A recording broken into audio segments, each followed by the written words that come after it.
Art Lewis Show, continuing with our Ask the Experts segments this morning. Another one that we haven't done for decades, and that is to talk about plumbing, heating, and air conditioning. And we have someone with us to do just that this morning. Full disclosure, the company he represents, Reamer Plumbing and Heating, has been maintaining the system in this building for, let's see, it was built in 93, so all those decades, and lots more. We say good morning to a man whose name is on the shingle. He is one of the Reamers. He is Greg Reamer. Greg, good morning to you. Pull that mic up right in front of you. Good morning to you. Thanks for being with us today. Yeah, well, thanks for having me. No, let me put it this way. Thanks for being shanghaied today. No, it's no trouble at all.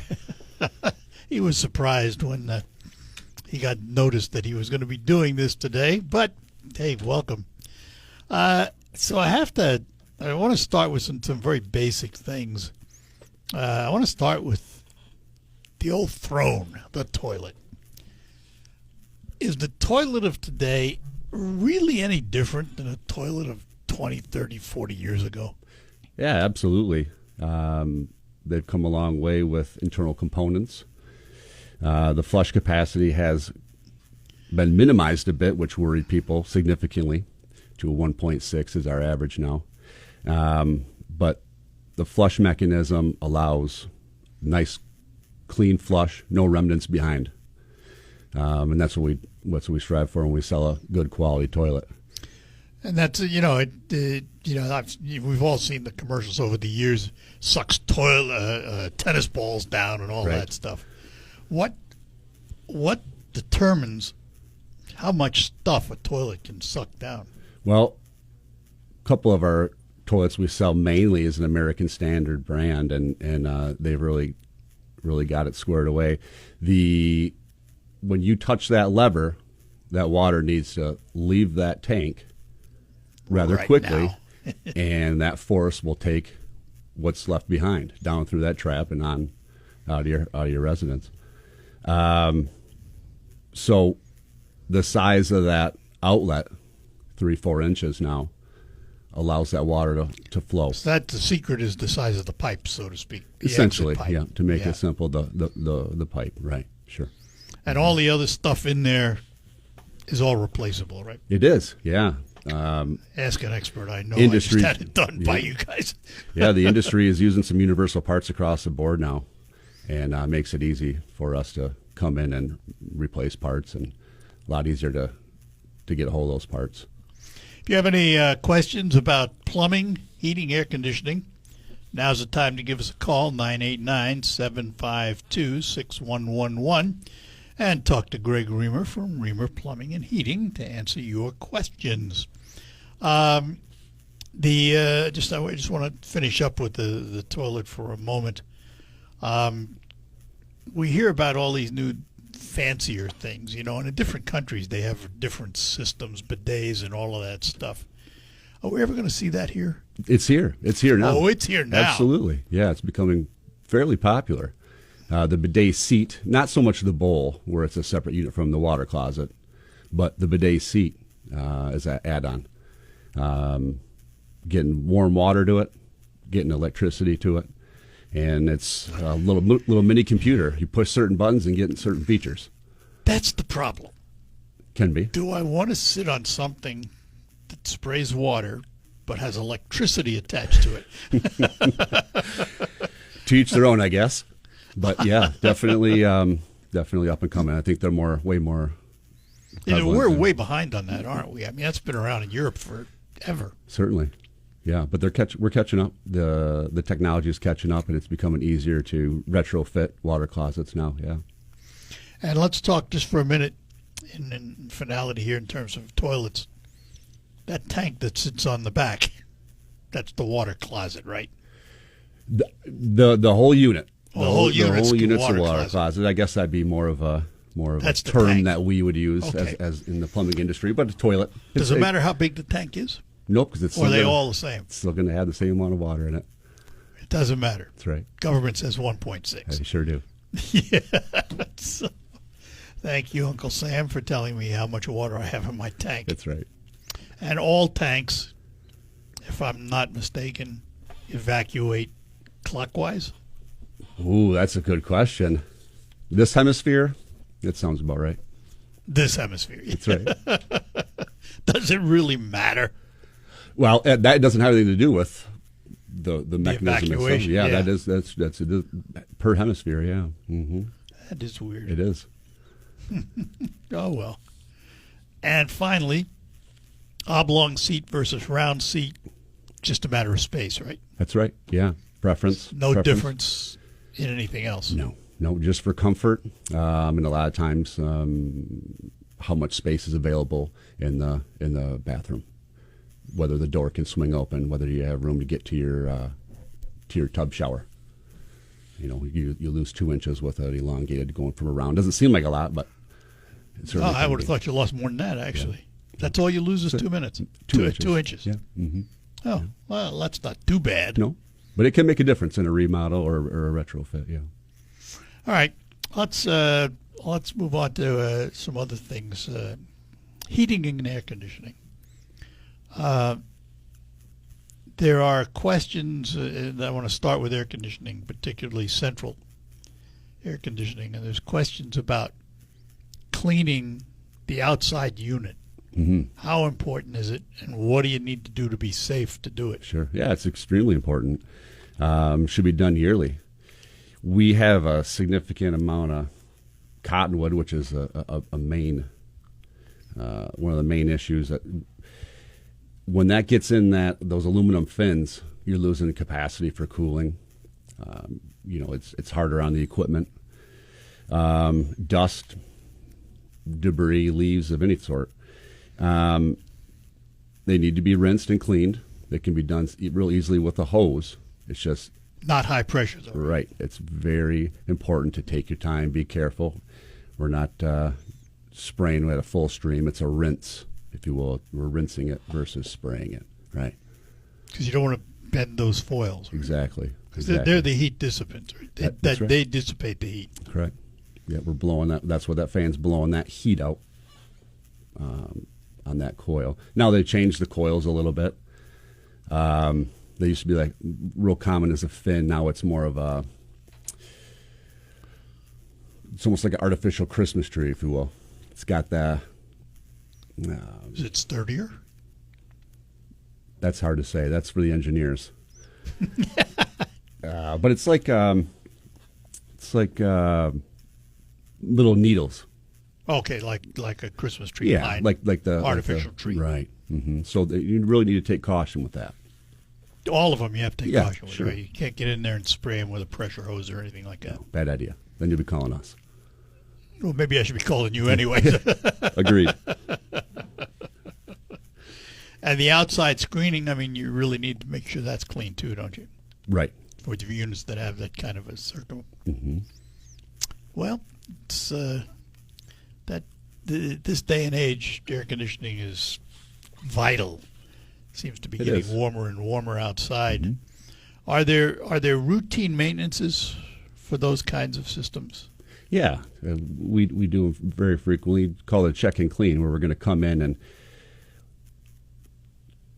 pull the air filter, check the interior coil, the evaporator coil.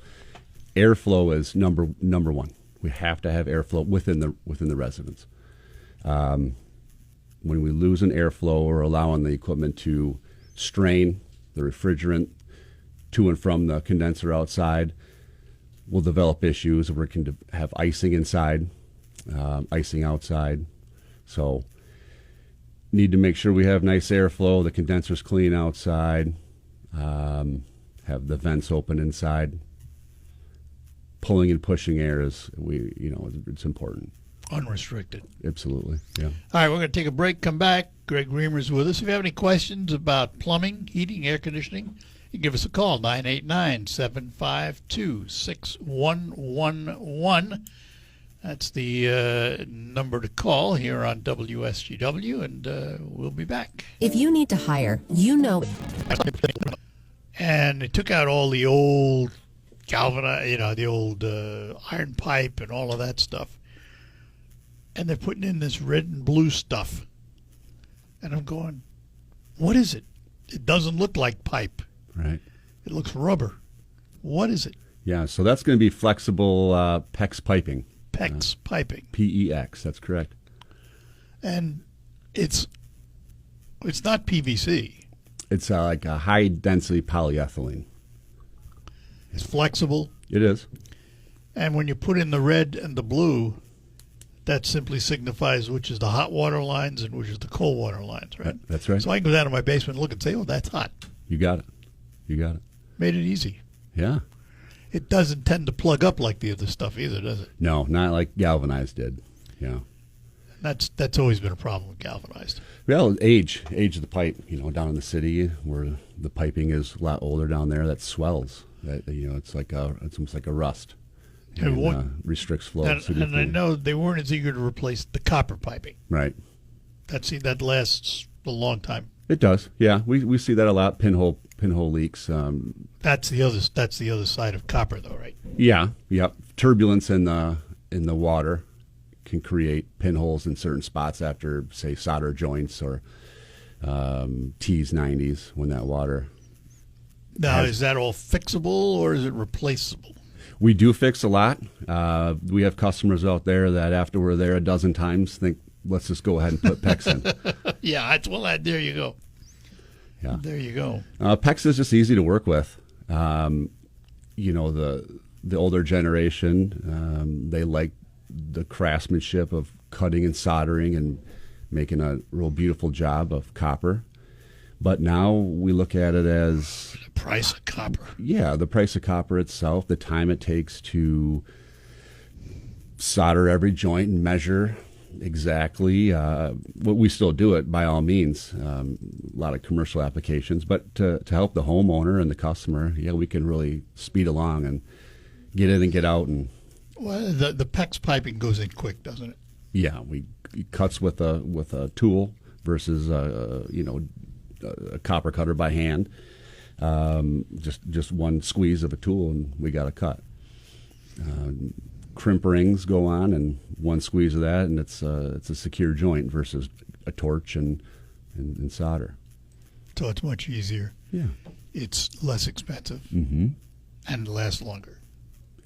Yeah, I would That's imagine. Rare today, you understand? Yeah, absolutely. And it can take a little bit of freezing. Really? Versus, copper, you got one shot and it's getting replaced. I wouldn't recommend it testing that theory, but we've seen it, sure. Yeah. And that's all for general water line supply, right? Correct. Domestic water, hot and cold. Mm-hmm. So do you replumb the whole house with it or just what needs it? It depends on what the customer's needs. We'll take a look at it and advise them what we think is the best route. So with 2-story homes, it can be difficult to get in the vertical sections of the wall space. Do they want us to break it into the walls, and can we feed it through? How much time and effort? Yeah. And where's the problem at? If we can isolate it to one section, well then let's get that repaired and see how it goes.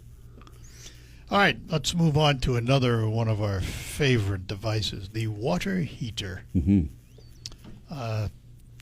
Today's water heater is much different than older ones. That basic technology hasn't changed much. Not much. The same theory. We have gas coming into a gas valve and a burner, and electric. Or electric, sure, right. Call for heat. Somebody turns a faucet on, and we have flow, and it starts heating water until you shut it off. So how long does the average water heater last anymore? It's a little different nowadays. We're taking out 20-plus-year-old heaters, but Saginaw City Water, we say our average is about 13 years. Why Saginaw City Water? That's what we're seeing here locally, I guess. Does it have as much impact or less impact? Well, versus well water or other municipalities, but our water here, we have really nice clean water, and that's just kind of what's lasting. So how long do you have to do a service on a water heater? For example, replace the rods or whatever's in there. Well, do you need to? by then, we were pretty much ready, more than likely, for a replacement. The anode rod, the sacrificial rod that's taken the beating versus the tank. And then we have a dip tube, which is where the cold water is forced down to the bottom of the tank to be heated. As we know, warm, hot water rises. Maintenance on those, yeah, they're pretty much set and forget. The area around the heater needs to be cleaned for the combustion air to come in to be ignited. Dust, you can go in there and clean that out in the burner compartment. Electric water heaters, there's not much anything to do to them. Yeah, that's why I have one, because I don't have gas in my house. Right. I'm oil fired too. Okay, yeah. We're going to talk about that, because you don't do oil furnaces, do you? No, we certainly don't install them. The maintenance on those, that's hard to find. Tell me about servicemen these days. That generation has retired. Yeah, we still have some parts in the parts department, but finding someone to come out and do the maintenance on those is, hard. Yeah, I know the routine.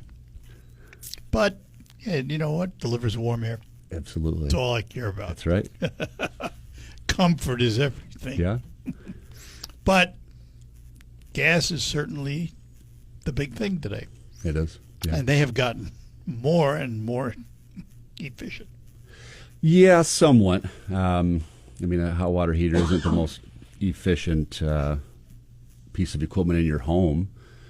It really, what it boils down to is the homeowner wants hot water when they want it, and they want a lot of it, and they don't want to be in the shower and have it go cold. So, but what about tankless systems? Do they work? Absolutely, yeah. Tankless is great. There's certain applications, large families.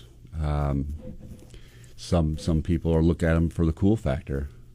They're pretty neat in their operation. There's no tank. They hang on the wall. They're a space saver. What's the without getting specific, less expensive to put in than a tank, or more expensive?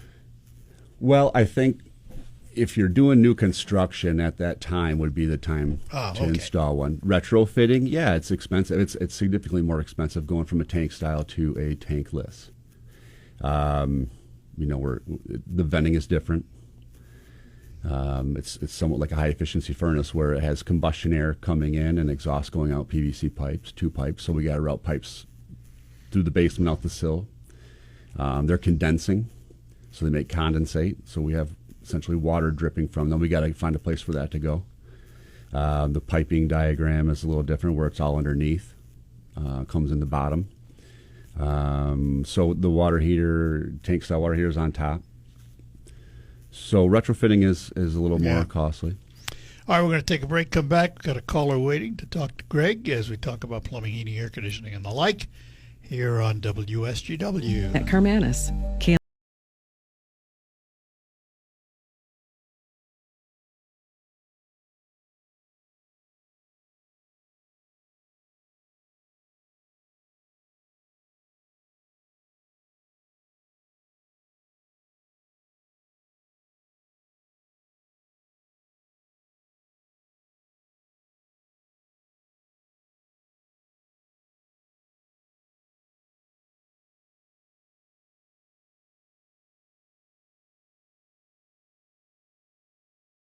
All right, we're back with you in studio. With us is Greg Reamer from Reamer Plumbing, Heating, and Air Conditioning, and Al is with us in Bay City. Al, you're on with Greg. Good morning.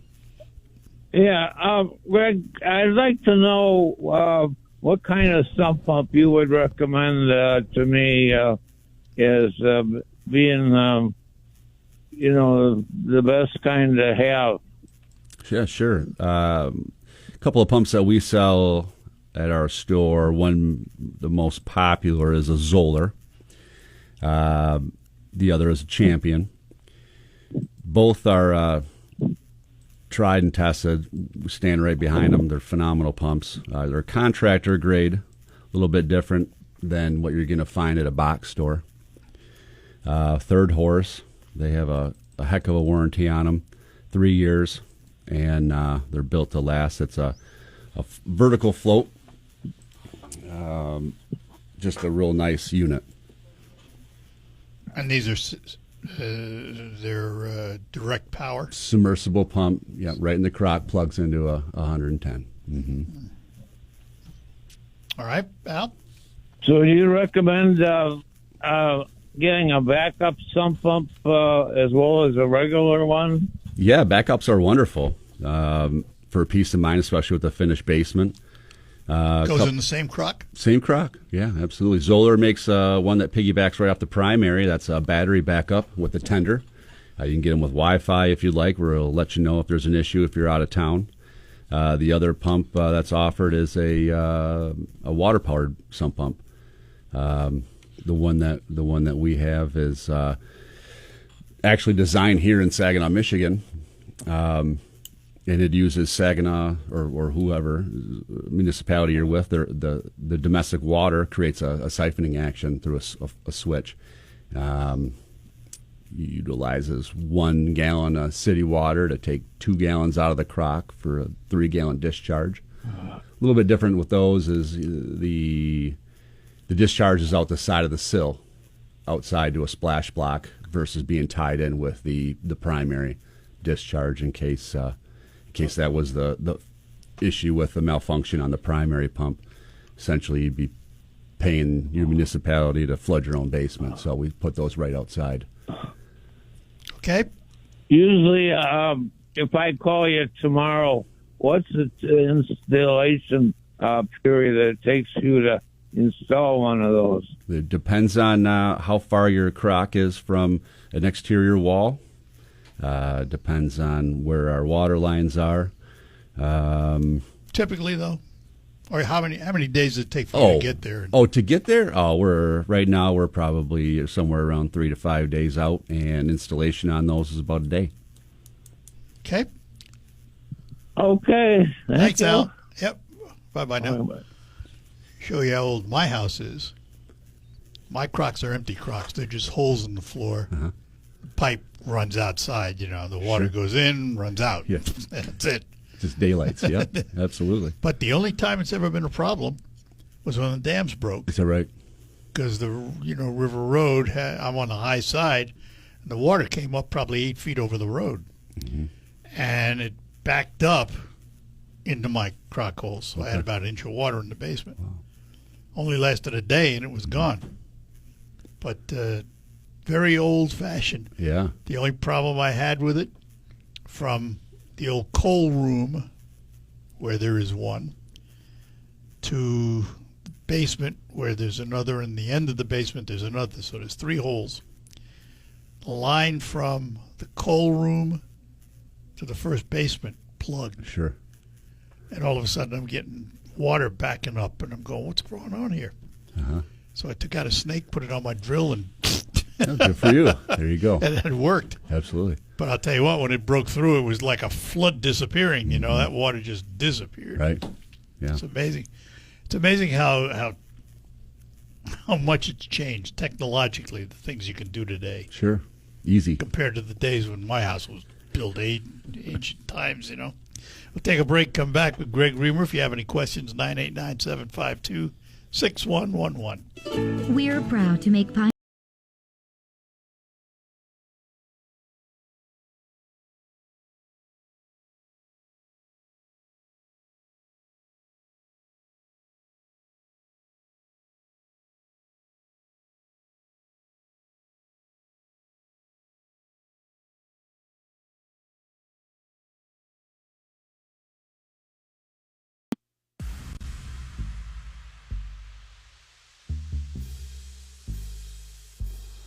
All right, we're back with you here on WSGW, talking to Greg Reamer from Reamer Plumbing and Heating. We've spent time talking about plumbing, a little bit of air conditioning, a little bit of heating. But I want to talk about redoing a bathroom. They say that that's one of the items in your home that will add value as opposed to take away value. Sure. Is there anything new in remodeling bathrooms today? I mean, are the showers the shower is a shower, or do we have new product to deal with? Well, I think it's whatever you can imagine. It's your imagination is Whatever the you can limit. afford. That's also true. Yeah, we do quite a bit of bathrooms. We have some phenomenal carpenters do amazing work. Tile, vanity tops. You can spend as much as you'd like.